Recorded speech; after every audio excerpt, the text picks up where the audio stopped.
রাধাষ্টমী ব্রত 2023 কবে পালন করবেন? 23শে সেপ্টেম্বর রোজ শনিবার।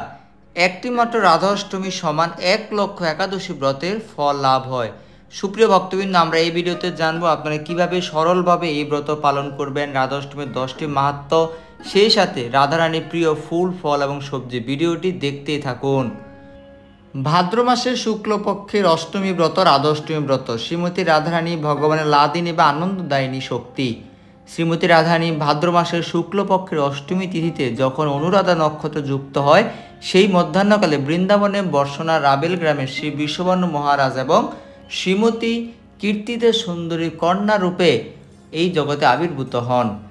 পদ্মপুরাণে ব্রহ্মখণ্ডে সপ্তম অধ্যায়ের 1 থেকে 44 শ্লোক পর্যন্ত রাধাষ্টমীর বিবিধ প্রকার মাহাত্ম্য বর্ণনা করা হয়েছে। আমরা এক এক করে সেই মাহাত্ম্যগুলি এখন জানতে চেষ্টা করব।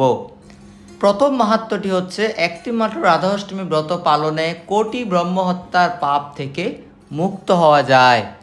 2, একটি মাত্র রাধাষ্টমী ব্রত পালনে সহস্র একাদশী ব্রত পালনের শতগুণ অর্থাৎ 1,00,000 একাদশী ব্রত পালনের সমপরিমাণ ফল লাভ হয়। 3, পর্বত পরিমাণ স্বর্ণ কাউকে দান করলে সেই দানের শতগুণ ফল লাভ হয় কেউ যদি একবার রাধাষ্টমী ব্রত পালন করেন। 4, রাধাষ্টমী ব্রত সঠিকভাবে পালনে সহস্র কন্যা দানের সমপরিমাণ ফল লাভ হয়। 5, একবার রাধাষ্টমী ব্রত পালনে ঘরে বসেই আপনি গঙ্গা আদি সমস্ত তীর্থ দর্শনের ফল অনায়াসে লাভ করতে পারেন। 6, কোনো পাপী ব্যক্তিও যদি অশ্রদ্ধা বা অবহেলা করেও এই রাধাষ্টমী ব্রত পালন করেন, তাহলেও তিনি তার কোটি কুলকে উদ্ধার করতে সমর্থ হন। রাধাষ্টমী ব্রত পালনে ব্রহ্মহত্যা ও গোহত্যা জনিত পাপ থেকে সহজে মুক্ত হওয়া যায়, সেই পাপ নষ্ট হয়ে যায়। 8, রাধাষ্টমী ব্রতের মাহাত্ম্য শুধুমাত্র শ্রবণ করলে, আপনারা যখন শ্রবণ করছেন সে মাহাত্ম্য শ্রবণে নিত্যকাল বৈকুণ্ঠে বাস হয়। 9, রাধাষ্টমী ব্রত যদি কেউ জেনে বা না জেনে পালন না করেন, শত কোটি কল্পে অর্থাৎ কোটি কোটি বছরেও তিনি নরক যন্ত্রণা থেকে মুক্ত হতে পারেন না। এবং সর্বশেষ 10 নম্বর মাহাত্ম্য, যদি কোনো নারী রাধাষ্টমী ব্রত পালন না করে তাকে কোটি কল্পকাল নরকে থাকতে হয়। আবার কোনোভাবে যদি সে মনুষ্যরূপে জন্মগ্রহণ করেও তবু তাকে বিধবা হতে হয়। এখন আমরা জানব শ্রীমতী রাধারানী কিভাবে আবির্ভূত হয়। ভগবান শ্রীকৃষ্ণের বাম অঙ্গ থেকে শ্রীমতী রাধারানী আবির্ভূত হয়েছিলেন। ভগবান শ্রীকৃষ্ণ গোলক বৃন্দাবনে শতশৃঙ্গ পর্বতে রাসমণ্ডলে যাওয়ার জন্য চিন্তা করছিলেন। তখন ভগবানের বাম অঙ্গ হঠাৎ কাঁপতে শুরু করে।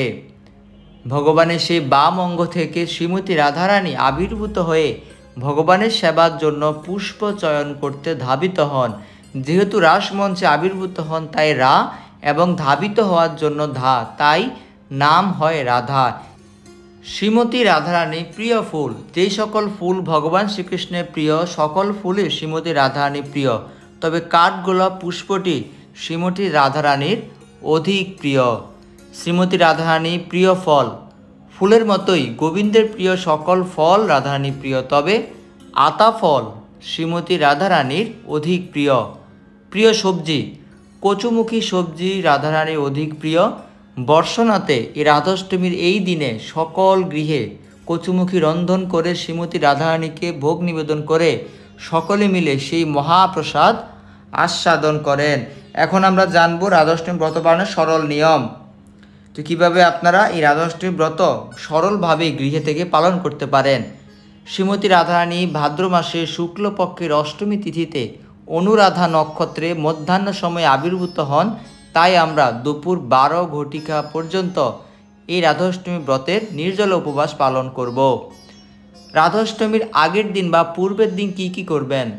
নিরামিষ আহার করবেন এবং সেই নিরামিষ আহারটি ভগবানকে নিবেদন করে তারপর প্রসাদ হিসেবে গ্রহণ করবেন। রাধাষ্টমীর আগের দিন রাত 12 ঘটিকার পূর্বে রাতের আহার সম্পন্ন করবেন, কেননা অধিক রাতে আহার করলে সেই আহার সহজে হজম হয় না, ঢেকুরের সৃষ্টি করে, ব্রতের উপর প্রভাব বিস্তার করতে পারে। রাধাষ্টমী ব্রতের আগের দিন আপনারা অবশ্যই রাতে ঘুমোতে যাওয়ার পূর্বে দন্ত মার্জন করে তারপর ঘুমোতে যাবেন, কেননা দাঁতের ফাঁকে কোনো খাদ্যকণা লেগে থাকলে সেগুলি ব্রতের দিন প্রভাব বিস্তার করতে পারে। তো রাধাষ্টমী ব্রতের আগের দিনের কথা জানলাম। রাধাষ্টমীর দিন আপনারা কি করবেন? রাধাষ্টমী ব্রতের দিন আপনারা ব্রাহ্ম মুহূর্ত সময়ে বা কমপক্ষে সূর্যোদয়ের পূর্বে শয্যা ত্যাগ করে স্নান সম্পন্ন করে আপনাদের দাদুর সঙ্গে তিলক পরিধান করবেন। গৃহের নিয়মিত নিত্য পূজা প্রতিদিনের মতোই সম্পন্ন করে নেবেন। দুপুর 12 ঘটিকা পর্যন্ত সম্পূর্ণ নির্জলা উপবাস পালন করবেন। শ্রীমতী রাধারানী 108টি নাম বা 78 শতনাম পাঠ করবেন। রাধাষ্টমী ব্রতের দিন আপনারা ভগবান শ্রী শ্রী রাধাকৃষ্ণের চরণে অধিক পুষ্প নিবেদন করুন। পুষ্পমালা বানিয়ে রাধাকৃষ্ণকে পরাতে চেষ্টা করুন। রাধাষ্টমী ব্রতের দিন আপনারা অধিক সংখ্যক হরে কৃষ্ণ মহামন্ত্র জপ কীর্তন করুন। কমপক্ষে 16 মালা বা 25 মালা জপ করুন।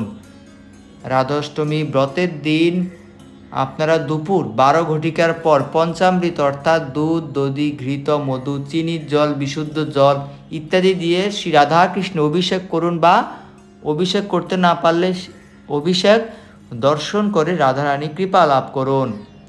অভিষেকের পর অন্নভোগ নিবেদন করে সেই প্রসাদ মহাপ্রসাদ হিসেবে গ্রহণ করে দুপুর 12টার পরে আপনারা অন্ন গ্রহণ করে পালন করুন এবং ব্রত সম্পন্ন করুন। সকলেই রাধারানী কৃপা লাভ করুন এবং ভিডিওটি শেয়ার করে আপনার প্রিয়জনকেও এই গুরুত্বপূর্ণ তথ্য জানতে সহযোগিতা করুন।